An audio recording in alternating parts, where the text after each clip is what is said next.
This is what Isaiah, son of Amoz, saw concerning Judah and Jerusalem. In the last days, the mountain of the Lord's temple will be established as the highest of the mountains. It will be exalted above the hills, and all nations will stream to it. Many peoples will come and say, "Come, let us go up to the mountain of the Lord, to the temple of the God of Jacob. He will teach us his ways, so that we may walk in his paths. The law will go out from Zion, the word of the Lord from Jerusalem. He will judge between the nations and will settle disputes for many peoples. They will beat their swords into plowshares and their spears into pruning hooks. Nation will not take up sword against nation, nor will they train for war anymore. Come, descendants of Jacob, let us walk in the light of the Lord. You, Lord, have abandoned your people, the descendants of Jacob. They are full of superstitions from the east. They practice divination like the Philistines and embrace pagan customs.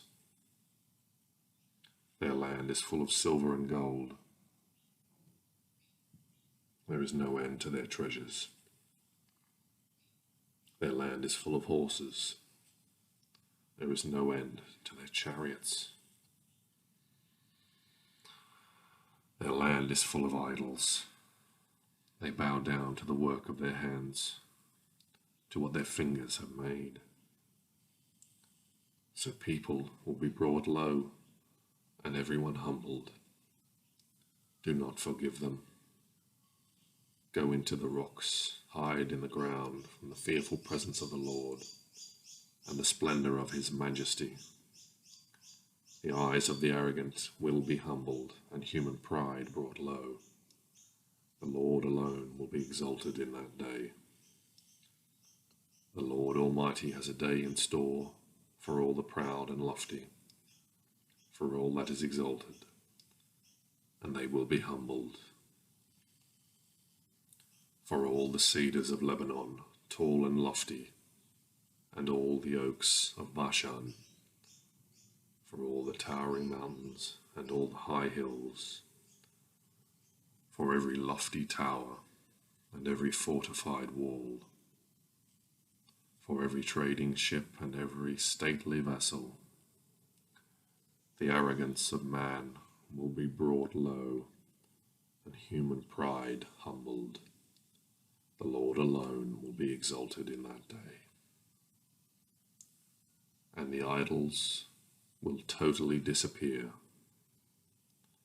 People will flee to caves in the rocks and to holes in the ground from the fearful presence of the Lord and the splendor of his majesty when he rises to shake the earth. In that day people will throw away the moles and bats, their idols of silver and idols of gold, which they made to worship. They will flee to caverns in the rocks and to the overhanging crags from the fearful presence of the Lord and the splendor of his majesty when he rises to shake the earth. Stop trusting in mere humans who have but a breath in their nostrils. Why hold them in esteem?